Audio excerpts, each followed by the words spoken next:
pragmatisme Noel, pekerja politik yang ideologinya adalah menikmati kue di mana saja saat pesta berlangsung. Dari ketua Joman, Jokowi mania, Noel berubah menjadi ketua Joman, jonggosnya Munarman.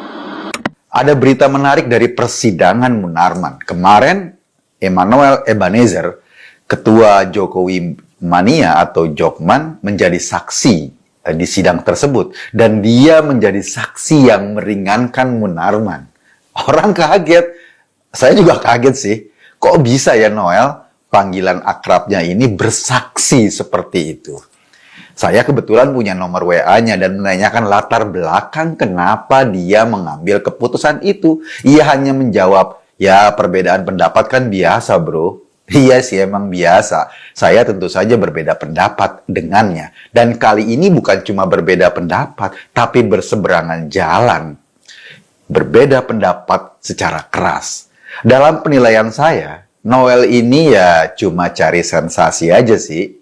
Kesaksiannya juga sebetulnya nggak signifikan banget. Nggak nambah dan mengurangi fakta yang disajikan jaksa dalam persidangan tersebut. Noel bersaksi bukan sebagai saksi mata. Artinya ia nggak ngeliat, nggak mendengar langsung, tidak menyaksikan fakta-fakta yang dijadikan landasan hukum untuk menjerat Munarman terlibat dalam kelompok-kelompok teroris. Misalnya, Noel nggak ada tuh waktu Munarman terlibat dalam baiat ISIS di Makassar, Sumatera Utara, atau Jakarta. Noel juga nggak hadir ketika akibat dari baiat di Makassar tersebut ada peserta yang akhirnya memutuskan untuk melakukan aksi gila atas nama agama, kekejian atas nama agama. Dan satu lagi, Noel juga bukan saksi ahli yang diminta menganalisa bagaimana keterlibatan Munarman dengan jaringan kekerasan ini. Bagaimana konsekuensi sebuah baiat misalnya, atau sumpah setia seorang pada gerombolan seperti ISIS bagi orang yang meyakininya. Sehingga ketika dia baiat, dia harus melaksanakan semua program atau semua perintah pimpinannya. Sumpah setia orang-orang yang bersedia melakukan apapun dari pimpinannya, bahkan sampai nyawa pun diberikan. Dan ini sudah dibuktikan dengan kejadian bom di Makassar, di Surabaya, bahkan di Filipina. Noel juga nggak pernah tahu tuh gimana proses FPI sebagai organisasi yang memberikan dukungan kepada ISIS. Bagaimana dokumen resmi FPI mengenai dukungan tersebut dibuat, ditandatangani oleh Rizik dan petinggi FPI lainnya, dan disampaikan ke muka publik. Dan Noel juga nggak pernah tahu apa konsekuensi ketika sebuah dukungan resmi bisa diartikan sebagai baiat organisasi. Jadi baiat FPI kepada ISIS. Noel hanya bersaksi karena ngakunya ia kenal Munarman. Ia menyatakan diri sebagai temannya Munarman. Jadi ini saksi teman. Nah, sebagai teman itulah ia berani mengambil kesimpulan bahwa Munarman bukan bagian dari teroris. Sebagai teman. Bahkan Noel melangkah lebih maju. Sebagai teman, ia menyatakan Munarman ini Pancasilais loh. Munarman ini NKRI loh. Alasan Noel simple. Kata dia ya, kalau Munarman itu teroris, emang udah berapa gereja yang dihancurkan sama Munarman? Kalau Munarman itu teroris, emang sudah berapa bom yang diledakkan oleh Munarman? Karena menurut Noel, Munarman tidak pernah menjadi pelaku peledakan gereja, tidak pernah melakukan pemboman, maka Munarman bukan bagian dari teroris. Nah, begitulah cara berpikirnya Noel. Bahkan ia juga bilang suka ketemu Munarman. Toh, saya, kata Noel, sebagai non-muslim gak dibunuh tuh sama Munarman. Kita ketemu biasa-biasa aja. Jadi itulah data yang dia punya, yang akhirnya mengambil kesimpulan bahwa Munarman bukan bagian dari organisasi teroris. Padahal ya, teroris kan bukan cuma orang yang melakukan aksi di lapangan. Ada pembagian juga, ada orang di lapangan, ada orang yang ngomporin, ada yang mempersiapkan, bahkan ada otaknya. Osama bin Laden kan nggak terlibat dalam aksi peledakan di New York.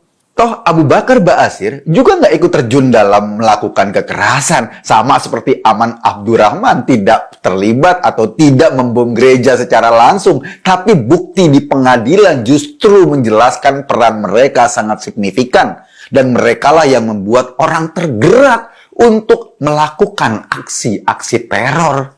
Nah, dalam konteks ini adalah Munarman ini diadili karena dianggap sebagai orang yang ikut menjadi provokator sehingga baiat kepada ISIS terjadi.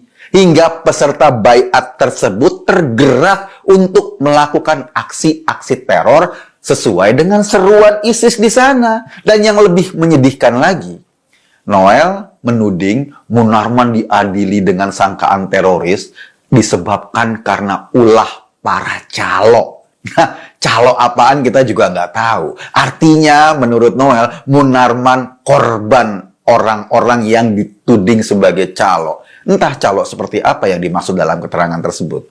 Ini bener-bener aja gile sih menurut gua. Munarman kan ditangkap oleh Densus 88. Nah, penangkapan oleh lembaga kepolisian pasti bukan nangkep gitu aja. Ada data, ada bukti, ada penyelidikan sekian lama, ada analisa dan macam-macam. Kalau Noel bilang bahwa Munarman disangkakan teroris karena ulah para calo, itu artinya ia ingin mengatakan orang yang menangkap Munarman, lembaga yang menangkap Munarman ini sebagai calo. Densus 88 yang udah bekerja mati-matian itu kayak calo. Ini kan kacau banget pikirannya Noel ini. Orang jadi bertanya, sebetulnya apa sih motivasi seorang Emmanuel Ebenezer, seorang komisaris di BUMN yang sudah dapat jabatan komisaris, kok datang-datang membela Munarman? Bahkan kabarnya ia sendiri loh yang meminta bersaksi meringankan. Jadi Noel bukan dipinta oleh pihak Munarman. Artinya sebetulnya Munarman beranggapan Noel bukan hal yang penting, makanya nggak diminta bersaksi.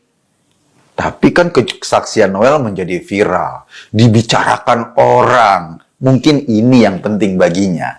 Ia bahkan membawa-bawa nama Jokowi dalam komentarnya berkenaan dengan kesaksiannya tersebut. Sekali lagi, itu menandakan bahwa ia cuma mau dapat perhatian, ia cuma mau viral, ia cuma mau eksis di antara isu yang banyak ini. Saya membaca sih, Noel cuma seorang pekerja politik belaka. Untuk seorang pekerja politik, mungkin ngepot-ngepot adalah jalan ninjanya. Ia bisa berbelok arah jika diyakini hal tersebut menguntungkan dirinya.